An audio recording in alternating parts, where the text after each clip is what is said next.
Você está com o Semanário Económico.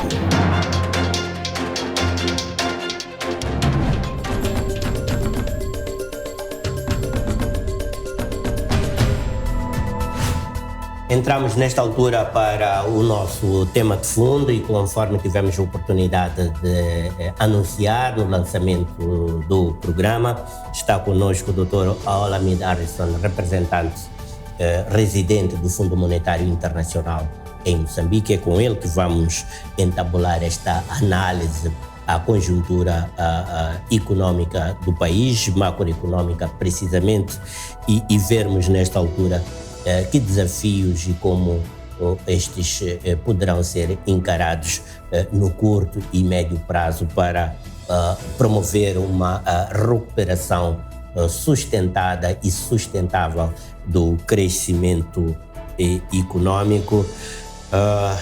Olamide Harrison, até que ponto é que as recomendações do FMI após a consulta do artigo 4 poderão ajudar Moçambique a estabilizar a economia sem comprometer um crescimento econômico sustentável e sem danos colaterais, designadamente danos sociais? Muito obrigado mais uma vez pelo convite. No caso de Moçambique, em fevereiro passado, o Conselho Executivo do FMI concluiu a consulta mais recente do artigo 4 com Moçambique, e este relatório é relevante porque não só faz um balanço macroeconômico atual, mas também transmite uma mensagem, eu diria, construtiva sobre o que pode ser feito para restaurar a estabilidade macroeconômica. E neste contexto, um ajustamento orçamental foi identificado e também não só as fragilidades, não é? Mas também mesmo políticas, umas ideias sobre o rumo efetivo para restaurar a estabilidade macroeconômica e gerir crescimento econômico inclusivo. No que toca à sua pergunta sobre estes trade-offs, eu acho que a consolidação fiscal é de facto urgente, vendo as dificuldades em termos de financiamento ao orçamento do Estado, tanto externo, porque estamos a experienciar uma diminuição estrutural de ajuda externa, mas também dificuldades no mercado doméstico.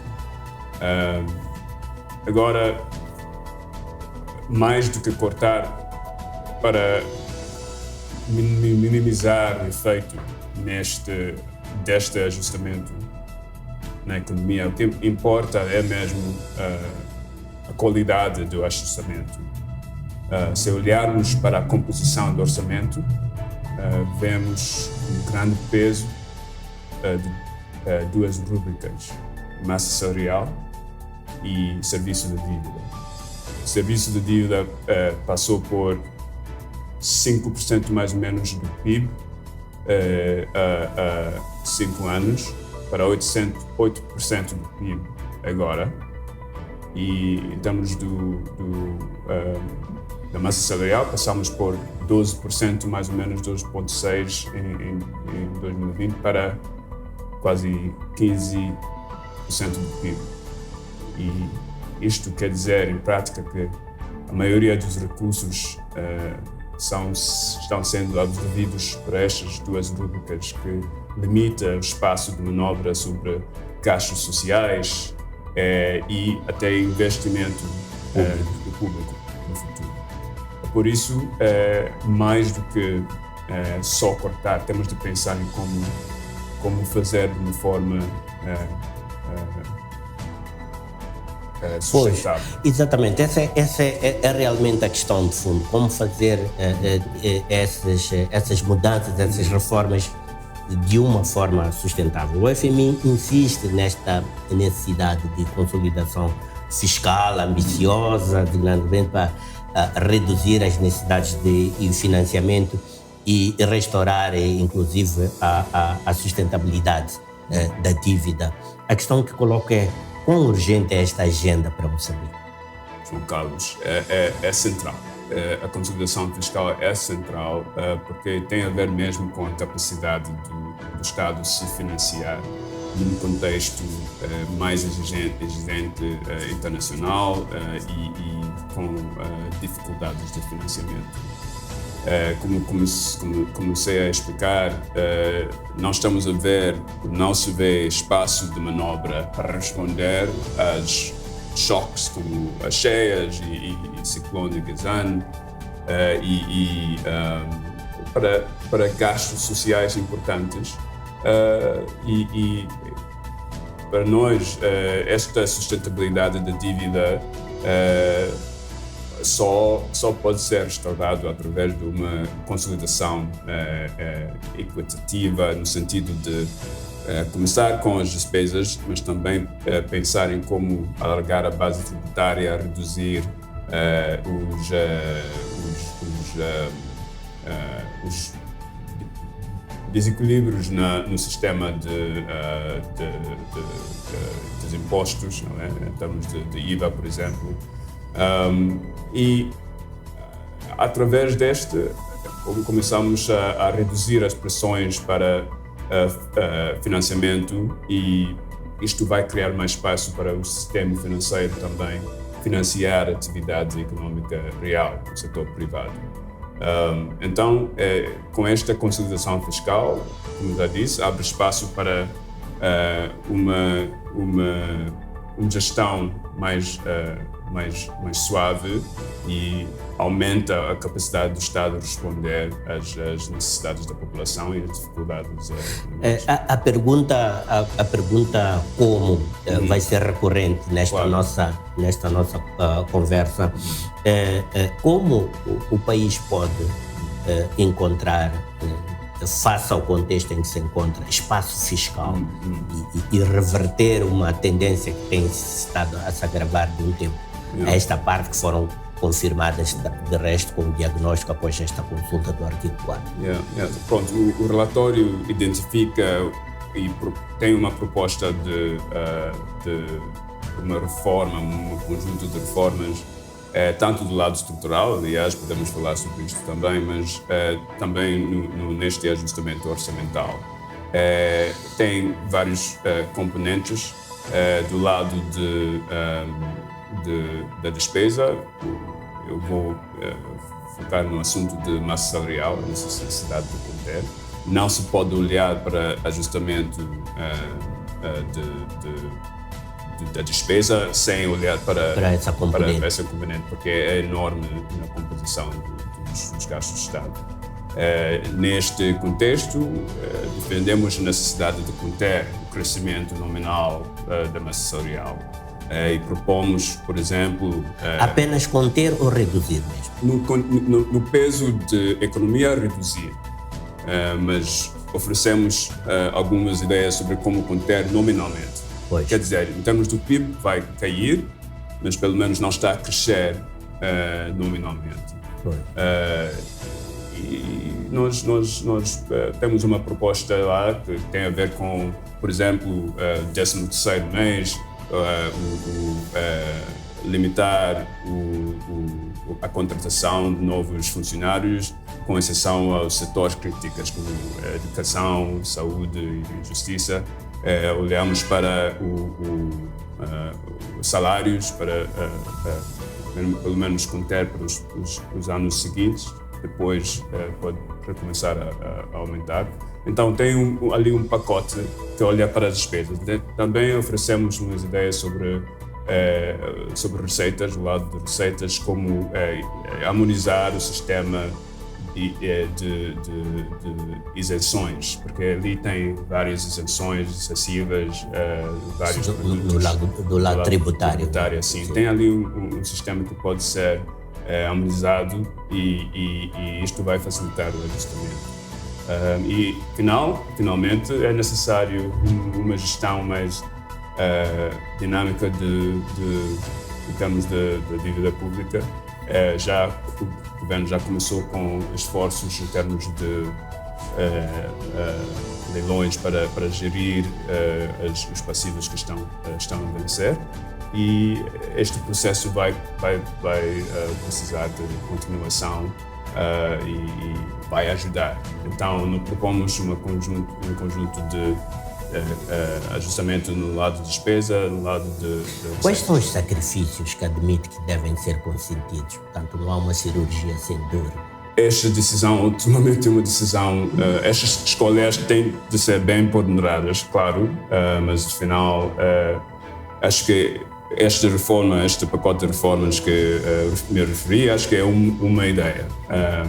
Mas o governo, em consultação com o povo e comunicação com o povo, tem de pensar em como fazer os ajustamentos de uma forma que assegure socialmente sustentável. Exatamente, diria assim. Exatamente, sim. Mas acho que sim, acho que nós incluímos estas considerações em pensar em como fazer, mas o que não pode-se negar a necessidade de ajustar. Porque isso o risco é inevitável. É inevitável, e o mais adiamos, o mais grave fica. Exatamente, sim. E estas economias são como não sei como eles têm os seus próprios métodos de ajustamento, e o risco de uma continuação nesta trajetória de insustentabilidade é que o ajustamento acontece de uma forma como se diz? Pouco eficaz, não é? Não, além disto, mais agressivo. Mais agressivo. Uma subida inesperada da inflação, por exemplo, ou alguma coisa assim. Então, para evitar, é melhor agirmos já mesmo. Sim. O FMI considera que a política monetária do Banco de Moçambique tem sido prudente, mas ao mesmo tempo aponta para a necessidade de maior flexibilidade cambial. O que significa isso na prática para a economia? Pronto, é como disse no início, quando estávamos a analisar a decisão mais recente do CPMO, este ciclo de normalização começou há 2 anos, está em curso. O facto é que a política monetária permanece restritiva, no sentido de que a taxa de juros real, contando com o impacto da inflação na nossa avaliação do estado da taxa de juros, que ajuda na âncora de expectativas e contribui para a estabilidade cambial, mas tem outro efeito, claro, de restringir crédito à economia e restringir um custo normal de política monetária, um trade-off, digamos assim. Agora, este processo de normalização o espaço para continuar é limitado pela estabilidade cambial, porque um canal importante da transmissão de política monetária é, de facto, o impacto na taxa de câmbio. O risco, com mais flexibilização e uma taxa de câmbio fixo, é que sai mais liquidez em meticais e está à procura de onde ir, e cria mais pressão e mais escassez de divisas que está de facto... Estamos a viver neste momento. Exatamente. Então, o espaço é limitado, por isso defendemos a necessidade, uma das razões pelas quais nós defendemos a necessidade de gerar mais flexibilidade cambial. Além disto, ajuda no processo de absorver choques internacionais, ajuda para gerir a competitividade da economia. Por isso, é verdade que o país já experienciou períodos de flutuação, e estamos a falar mesmo sobre flutuação. cambial. Mas não há um risco inflacionário associado, que também é um dos objetivos atuais da política monetária. Sim, mas de facto tem riscos inflacionários, sobretudo neste contexto atual de dificuldades fiscais, e por isso nós também estamos a defender um conjunto de políticas. Não se pode olhar só para a política monetária, esta estabilidade cambial, mas também a consolidação fiscal, a restauração da estabilidade macroeconómica, de sustentabilidade da dívida, enquanto nós estamos a ver mais flexibilidade. Posto isto, como equilibrar efetivamente? De alguma forma já se pronunciou sobre isso, mas volto a vincar este aspecto. Como equilibrar a estabilidade cambial, a inflação, a disponibilidade de divisas para o setor produtivo, que é uma situação neste momento particularmente crítica na economia real? A verdade, então, teoricamente, geralmente, tem ali este trilema famoso, não é? Onde um país não pode ter estabilidade cambial, inflação, autonomia monetária e também fluxo livre de capital. Mas, além disso, acho que neste contexto é mesmo um conjunto de políticas. Estamos de olhar tanto para o lado real, no sentido de que parte das expressões cambiais vêm da estrutura da economia. A conta corrente que o país corre, em termos de necessidade de importação, um valor da importação muito acima da exportação, incluindo quando nós extraímos os efeitos dos GNL, os projetos de GNL, ainda permanece esta conta corrente déficit enorme.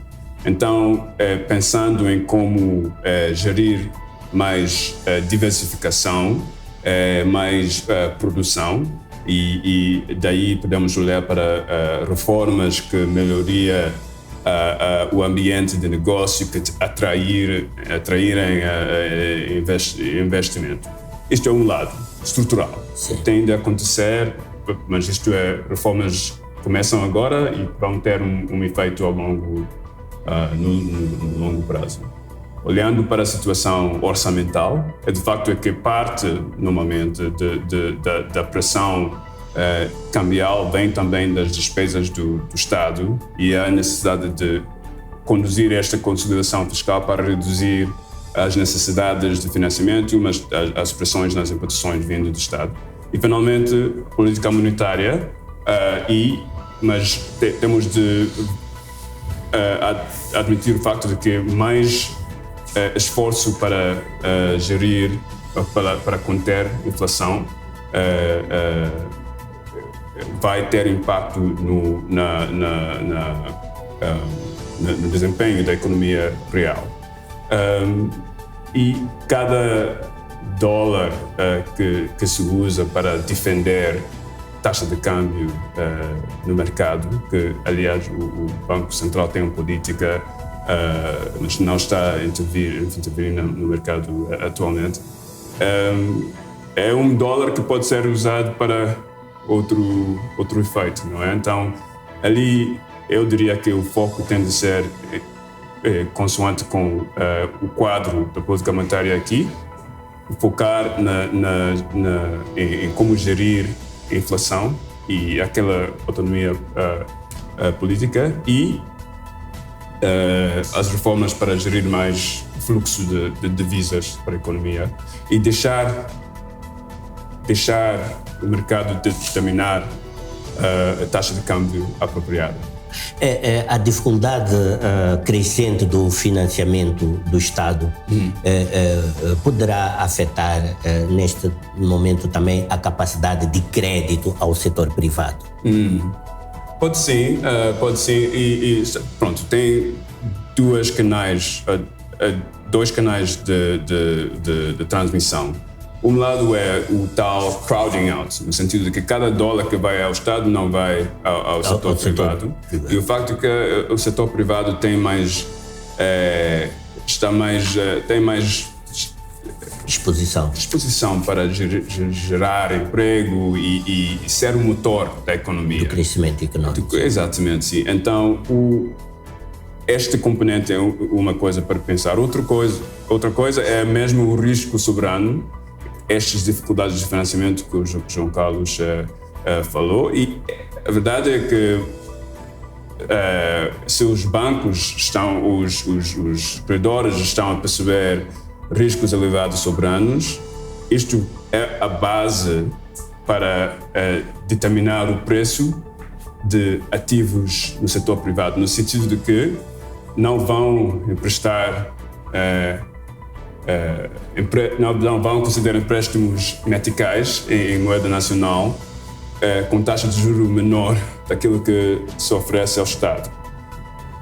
Então, isto quer dizer que já, quase de facto, as dificuldades no financiamento dos lados do governo está a aumentar o preço para o setor privado.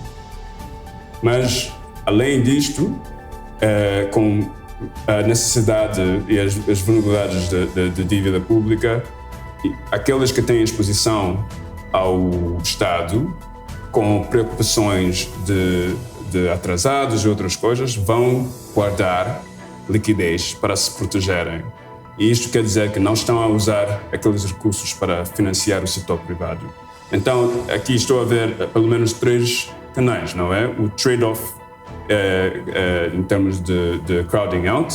Temos também o canal de risco em termos do pricing, que está a aumentar o preço e está a limitar esta flexibilização de política monetária, está a limitar o pass-through para a economia real. E, finalmente, o facto de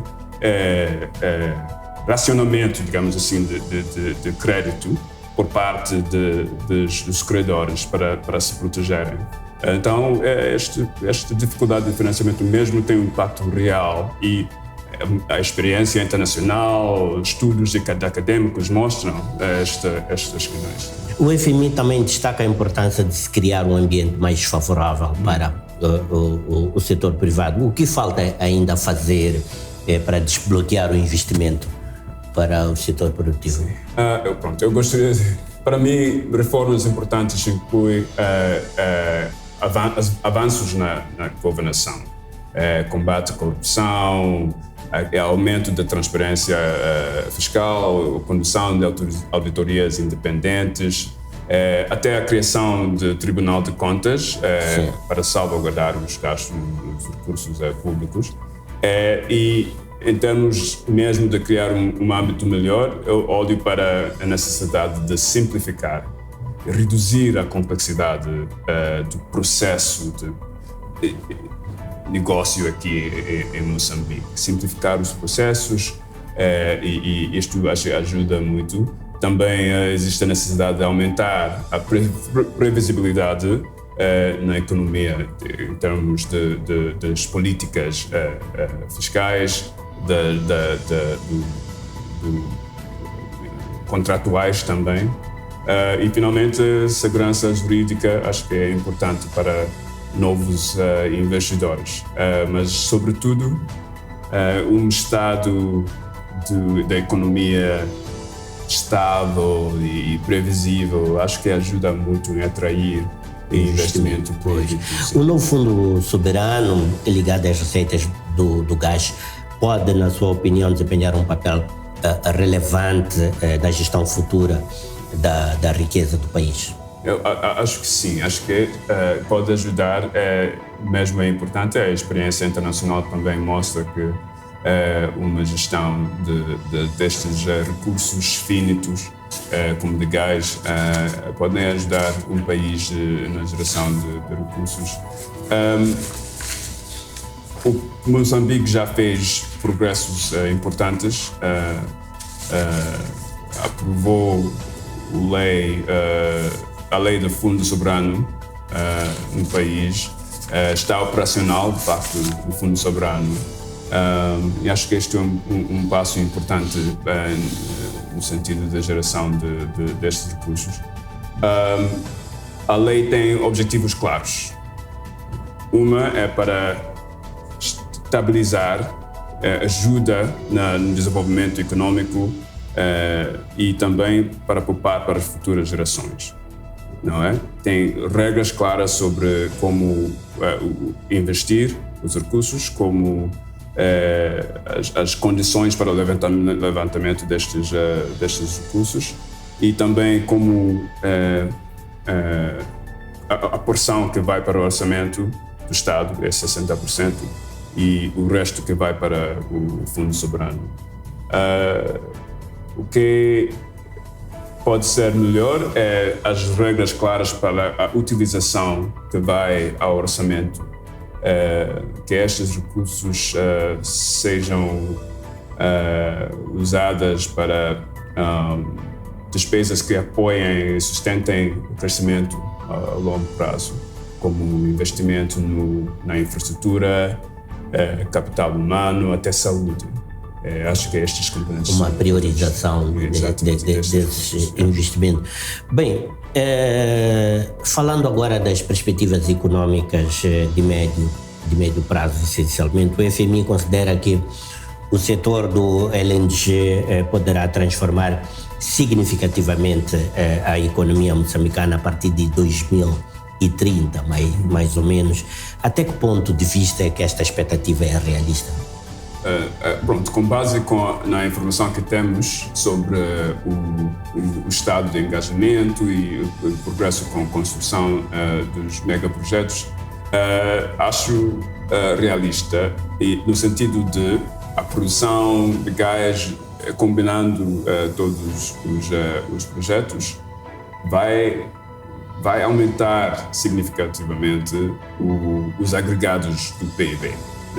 Não tem como evitar. Vai acontecer porque a produção é enorme em relação ao tamanho da economia atualmente. Agora, o que é que isto significa para o resto do país, para outros setores? Os spillovers vai depender na situação macroeconômica, as políticas em vigor, a maneira de atrair investimento para outros setores, e vai levar tempo, mas acho que é verdade que a produção vai aumentar significativamente aquilo que o país está a produzir, o produto interno. Que riscos existem em relação a uma dependência excessiva da economia em relação, no caso, ao gás natural? É a volatilidade mesmo, a volatilidade das receitas, do desempenho da economia.